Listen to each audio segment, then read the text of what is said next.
Hi, welcome to the Whiskey Catapult, where we catapult around the world trying whiskeys from all over the world. So today, we're catapulting over to Scotland, to the Speyside region for some Glenfiddich 15. And this is their Solera Reserve. So I actually have a little bit of a story behind this one.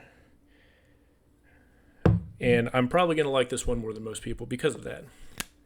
So early in my whiskey journey, this was probably 12 years ago, I'd only had, some entry level whiskeys, Jim Beam, Wild Turkey, not 101, just regular 40% Wild Turkey, Glenfiddich 12, and that's really about it. But I remember liking it, and I wanted to kind of expand on that, try some different things, etc. So I was very fortunate that around that time, I was able to go to Scotland. And I went to a bar in Edinburgh called Whiskey, Whiski, and they had a flight. And so I was like, great, I always want to go to a pub in Scotland and try some scotch when in Rome, right? And they poured four different versions. I believe I got the just kind of generic flight that just kind of had one from not every region, but most regions. And this is the one that stood out the most. I think there was an Aberlour, there was a Kalila 12, and I don't remember what the fourth one was. But I remember drinking this one, and it just absolutely blowing me away of the flavor you could get, the complexity that it had, and I mean, it's 40%. So, but at the time, it really blew my mind. I was like, okay, this is where I want to be. So it really kind of expanded on my Scotch journey there. And I have a lot of memories of that. And every time I drink this, I actually remember being there. It takes me back. I remember where I was sitting, who I was with, everything that I was drinking. And it's crazy how much power that whiskey can have on your memories. And it's not too surprising because whenever you're trying whiskey, and apologies if you've heard this before, but your brain remembers certain things. So like if I have a green apple and I bite into it, my brain doesn't associate that and say, oh, I know that this is a green apple. It registers that flavor as, okay, this is what green apple tastes like. And so whenever I drink a whiskey and I pick up that green apple note, it's not, necessarily that the whiskey tastes like that. It's that my brain's associating that note with my memory of having a green apple before. So wherever you drink whiskey and who you drink it with can have a big impact on remembering those things. So it's kind of cool. But I'll go into the breakdown of this a little bit. It's a very nice nose. It's very subtle. It's soft, but there's a little bit of maltiness, some fruitiness, very light. But this is good. This is classic Speyside.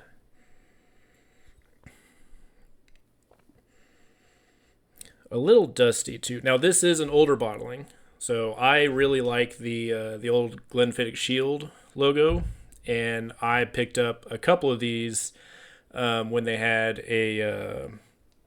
I guess it's like a gift pack. It came with a couple of Glencairns, and mine is actually a Glenfiddich branded one that I got from this pack. So I loved it so much I picked up a couple. But this used to be my celebratory whiskey that, just out of college, didn't have a ton of money. I saved up for this one. It was, 70, $75 at the time. And that was a lot of money. And it still is for whiskey. Thankfully, my budget's kind of increased on that a little bit. But this is one that I would only bring out on special occasions because of the price and because of how much I liked it. So, but now this is basically a shelf staple for me. Wonderful nose. So it's very light. It's fruity. It's malty. There's a little bit of a spice in there. It all works so well together. And at 40%, there's a lot of flavor here. Surprisingly intense. But you get those little bit of oak in there, the nice fruit, the maltiness, some of that Speyside funk that Speyside region Scotch is known for, and the Glenfiddich profile too, which I think is kind of more in line with that funkiness. But it's delicious. Really nice finish. It kind of stays on the tongue for a little while. That fruit kind of lingers in there. It's kind of a dark red fruit. I can't pinpoint exactly what it is. But then you also get a little bit of that spice from the barrel. So I think it's delicious. But excuse me. So the cool thing about this, and there's other distillers that do this too, is they use a Solera vat system.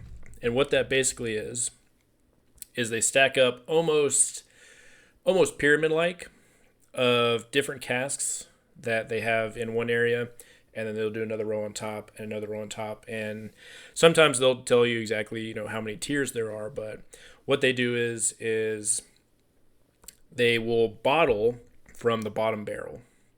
And then to refill that, they'll take from the barrel above that, pull about half of it into the one below it, and then the one from the third tier, pour half that into the second tier, and just kind of level the system down. And what that does is the whiskey at the base that they're bottling is going to have whiskey that's older than 15 years in it. Now, from start to finish, they're making sure that the whiskey that they're putting in and starting with, the new make, is aging for 15 years to have this age statement on here.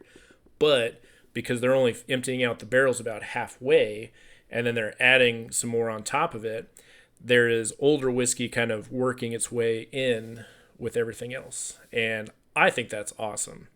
I think it's a really cool system. I don't see very many distilleries doing that, probably because it's expensive, but Glenfiddich's been doing it for quite a while now, and hats off to them, because I think this is their best regular release product. I love the 12. It's good.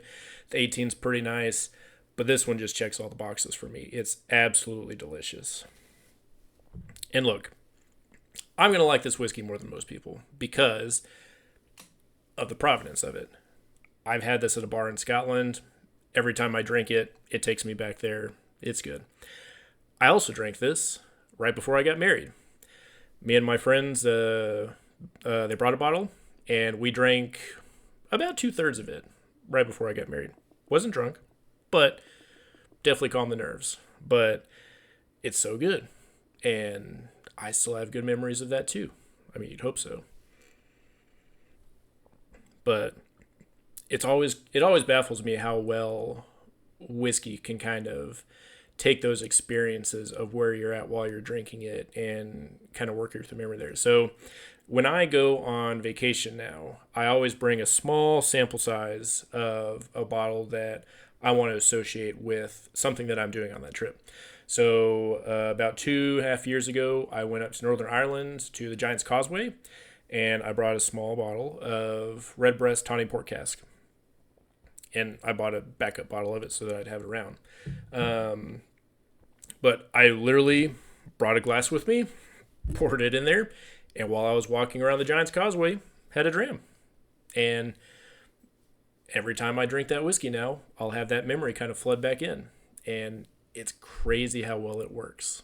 So recommend doing the same. Obviously, make sure that there's, you're following the law and not public drinking where you're not supposed to be public drinking, or sneaking in alcohol to a concert where you can get kicked out or something like that. It's not worth that. But a lot of instances, it works out pretty well.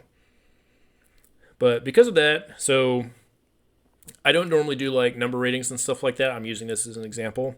But if I were to bring this to my friend group that, when we do bottle shares and stuff like that, they would probably rate this as like an 8.5 or a 9, somewhere in that range.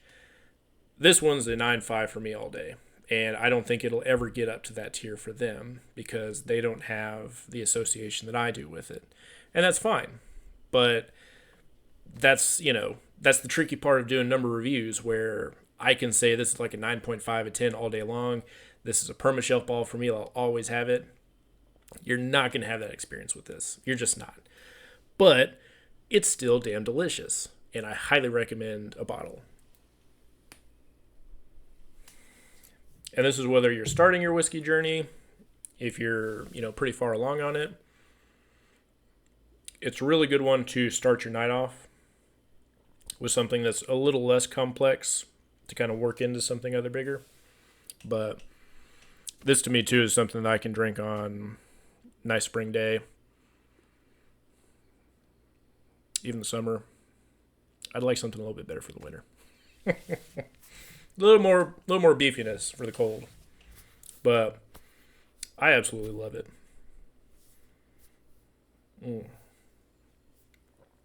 The fruit works really well. The maltiness. Like I said, there's a little bit of that oak influence at the back end, that oak spice, that just really rounds it out so nice. And the finish is good. As 40% ABV, I really wish that they had this as...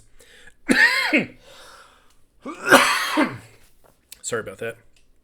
I really wish they had this as like a 46% offering or a cast strength offering from the same setup.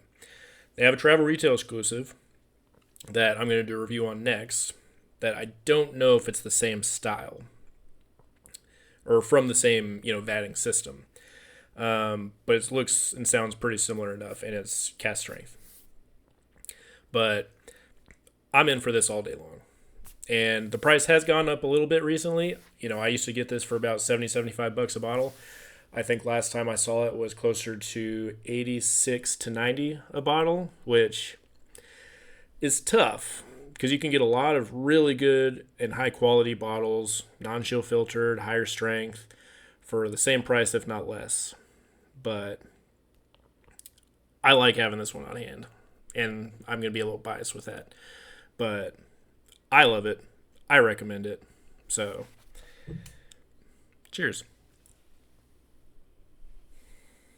If you like this review, hit that like button and subscribe to see where we catapult off to next. Cheers.